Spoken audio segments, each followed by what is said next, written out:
시청자 여러분 안녕하십니까? BOA 모닝뉴스 시작합니다. 올해 들어 이례적으로 전원회의를 3번이나 연 북한 지도부가 경제난과 식량난을 거듭 인정하면서 이를 극복하기 위한 사회 전반의 자력갱생을 강조하고 있습니다. 하지만 북한의 자력갱생 정책은 분명한 한계가 있으며 북한 경제 회복을 위해서는 비핵화 협상에 임하는 것이 핵심이라고 전문가들은 분석했습니다. 서울에서 김시영 기자가 보도합니다. 북한 노동당 기관지 노동신문은 29일 황해도 황주 수로공사에 투입된 노동자들의 사진을 실었습니다. 그러면서 이들 노동자들이 자력갱생, 간고분투의 혁명정신으로 과감한 공격전을 벌이고 있다고 소개했습니다. 북한 지도부는 지역 농어촌과 공장에서도 자력갱생과 반사회주의 투쟁에 집중하며 지난 1월 8차 당대회에서 꺼내든 경제과업 달성을 촉구하고 있습니다. 김정은 국무위원장은 지난 15일 노동당 중앙위원회 전원회의에서 인민들의 식량 형편이 어려워지고 있다고 밝혔고, 노동당 기관지 노동신문은 26일자 보도를 통해 태풍 등에 대한 실질적 대책 마련을 통한 식량 생산을 사활적 문제로 내세웠습니다. 한국 내 전문가들은 북한 경제의 특성상 자력갱생은 한계가 분명한데도 북한 정권은 이를 체제 안정에 이용하고 있다고 분석했습니다. 북한 경제는 자력적으로 경제 성장이 어려울 뿐만 아니라 자원이 풍부하지 않은 상태이기 때문에 대외 교류를 통해 가지고 경제 성장을 추구할 수밖에 없습니다. 따라서 자력갱생이라는 것은 사실상 북한이 경제 성장을 포기를 하고 도리어 북한 내부 단속을 통해서 체제 안정성을 도리어 도모하고. 고명현 연구위원은 이어 경제난에 시달리는 북한에 인도적 지원이 이행되지 못했던 것은 미국이나 한국의 노력이 없어서가 아니라 북한 정권이 정치적 이유로 이를 거부해왔기 때문이라면서 과거 미한 워킹그룹 등에서도 인도적 대북 지원이 여러 차례 합의됐었지만 북한이 호응하지 않았다고 지적했습니다. 경제사회연구원의 외교안보센터장 신범철 박사도 북한이 처한 정치 경제적 상황에서 자력갱생은 결국 핵을 포기하지 않겠다는 잘못된 길이라고 지적했습니다. 비핵화 협상에 따라서 북한도 제재 완화와 그것에 따른 대외 무역, 경제 협력 시작될 거기 때문에 자력갱생을 한다는 것은 핵을 포기하지 않겠다는 의지로 볼 수 있는 거죠. 때문에 지금 자력갱생이 잘못된 길로 가는 것이고 실질적으로 궁극적인 실패를 맛볼 것이다 이렇게 전망을 해요. 신범철 박사는 또 신종 코로나 바이러스 방역 상황 속에 북한의 경제난이 가중되곤 있지만 김정은 위원장의 판단에 따라 미북 대화, 북중 교역 재개 등으로 현재의 상황을 극복할 수 있을 것이라고 진단했습니다. 김 위원장이 만성적인 경제난에 처한 북한 주민을 생각한다면 핵과 미사일 개발에 자원을 집중시킬 것이 아니라 국제사회가 요구하는 비핵화 협상에 복귀해 제재 완화를 얻어가면서 북한 경제에 활력을 불어넣어야 한다는 설명입니다. 서울에서 BOA 뉴스 김시영입니다. 한국의 문재인 대통령이 최근 김정은 북한 국무위원장의 자질을 긍정적으로 언급한 데 대한 논란이 가라앉지 않고 있습니다. 국제인권단체의 즉각적인 반발이 나온 뒤에 미국 내 전문가들 사이에서도 왜곡된 인식이라는 비판이 이어졌습니다. 조상진 기자가 보도합니다.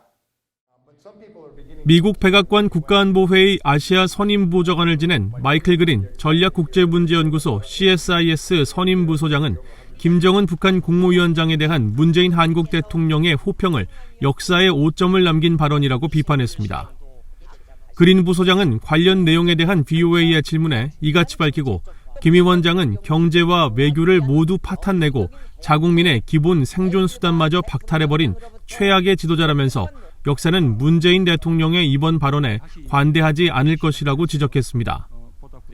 미국의 인권 전문가인 그레그 스칼라튜 북한 인권위원회 사무총장은 김정은은 남북한 사람들과 또 다른 나라 국민들에게 반인륜 범죄를 저지르는 체제의 지도자라면서 문재인 대통령이 김 위원장에게 일방적 구애에 가까운 칭찬을 보내고 있지만 북한은 그 어떤 반응도 보이고 있지 않다고 지적했습니다.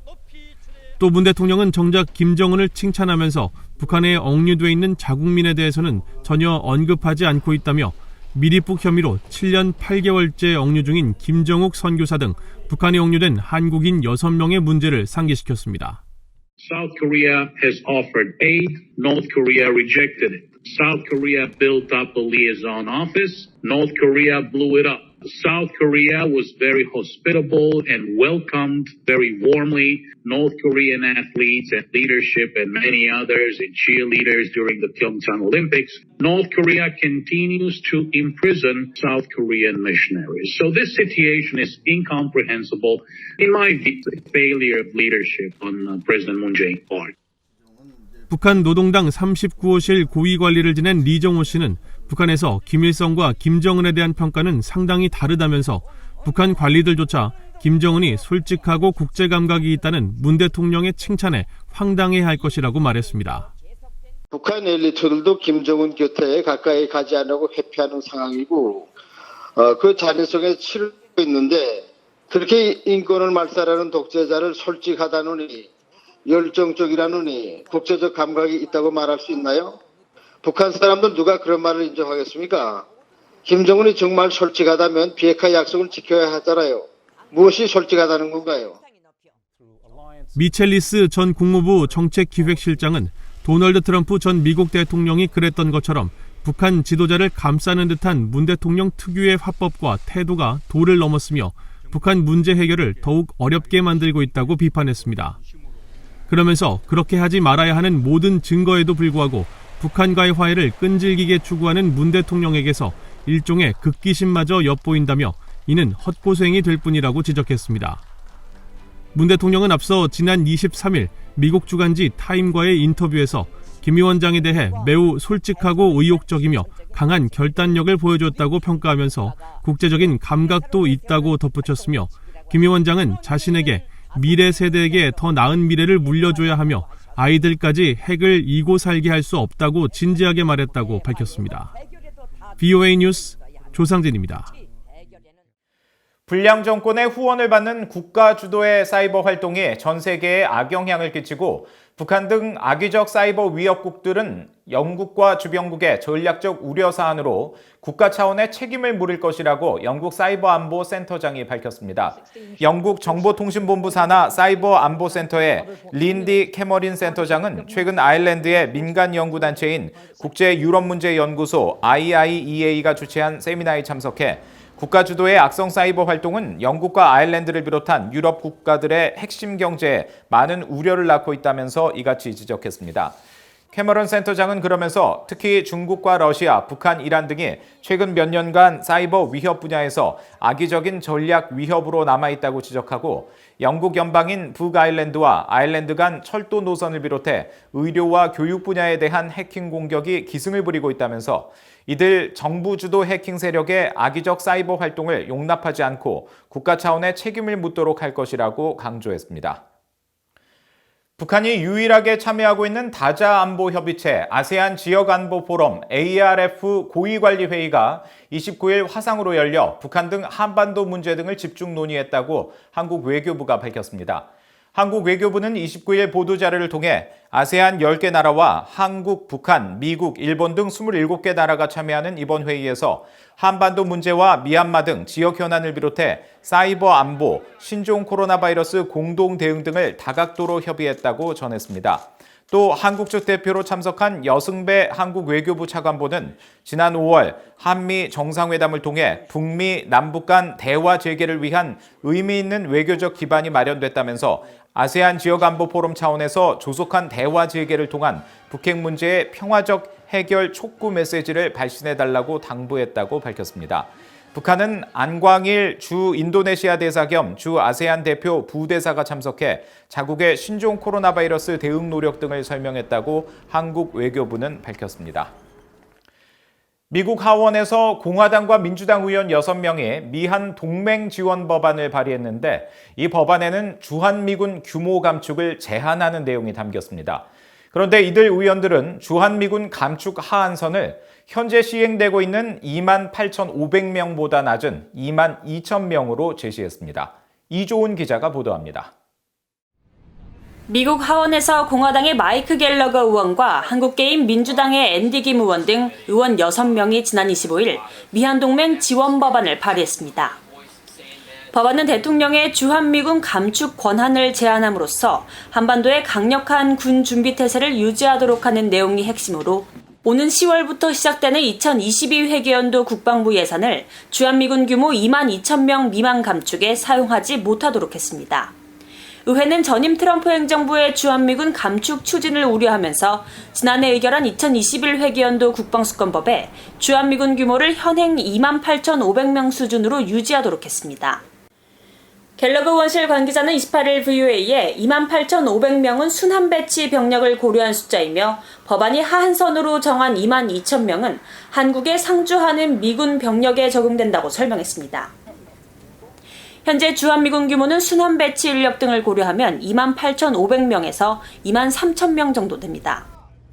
새 발의안은 다만 주한미군 감축 요건을 기존보다 대폭 강화했습니다.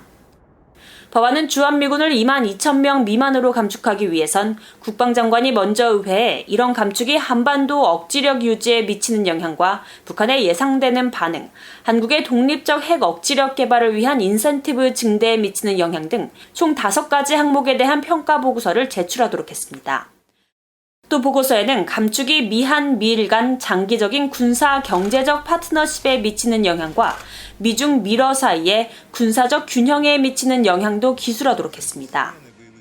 주한미군 감축이 미국의 국익에 부합하고 동맹국의 안보를 저해하지 않으며 동맹국인 한국, 일본과의 적절한 협의를 거쳤다는 점 등을 의회에 입증하도록 국방장관에게 요구하는 내용은 기존과 동일합니다. 2018년부터 매년 이 같은 법안을 주도해온 갤러거 의원은 이날 성명에서 한국전쟁 이후로 미한동맹은 한반도뿐 아니라 인도태평양 전역에 걸쳐 안보의 기반이 됐다면서 이번 법안은 없어서는 안 될 동맹국인 한국의 편에 미국이 항상 서 있을 것이라는 점을 분명히 하기 위한 것이라고 강조했습니다. 법안을 함께 발의한 민주당의 톰 말리노스키 의원은 미한 양국의 안보가 요구하는 한 미국은 주한미군 유지 등 한국이 신뢰할 수 있는 파트너로 남아있을 것이라고 강조했습니다. 주한미군 감축 제한 규모를 22,000명으로 조정하려는 움직임은 지난 2018년에도 공화당 마이크 갤러거 의원 등에 의해 추진돼 2019년 회계연도 국방수권법으로 의결됐었습니다. 하지만 2020년과 2021년도에는 군사위원회 차원에서 주한미군 28,500명을 하한선으로 유지하는 국방수권 법안이 통과돼 지금까지 유지되고 있습니다. BA 뉴스 이존입니다. 다음 달 2일 임기를 마무리하는 로버트 에이브람스 주한미군 사령관이 미한동맹의 일원으로 복무한 것은 큰 영광이며 미한동맹이 더욱 강해질 것이라고 밝혔습니다. 에이브람스 사령관은 29일 서울 용산 합동참모본부에서 원인철 한국 합참의장이 주관한 환송 행사에 참석해 철통 같은 미한동맹의 일원으로 복무했던 시간은 큰 명예이자 영광이고 결코 잊지 못할 추억이었다고 말했습니다. 이어 동맹은 앞으로 더 위대하고 강하게 발전할 것으로 확신하며 어디에서든 미한동맹의 발전을 위해 적극 지원할 것이라고 말했다고 주한미군 사령부가 밝혔습니다. 에이브람스 사령관은 또 이날 행사 참석에 앞서 서울 동작동 국립현충원을 참배해 현충원은 자유는 공짜가 아니라는 사실을 엄숙히 일깨워준다면서 한국을 떠나기에 앞서 현충원을 참배할 수 있어 영광이라고 말했다고 주한미군 사령부는 전했습니다. 이상으로 VOA 모닝뉴스 마칩니다. 함께해 주신 여러분 고맙습니다.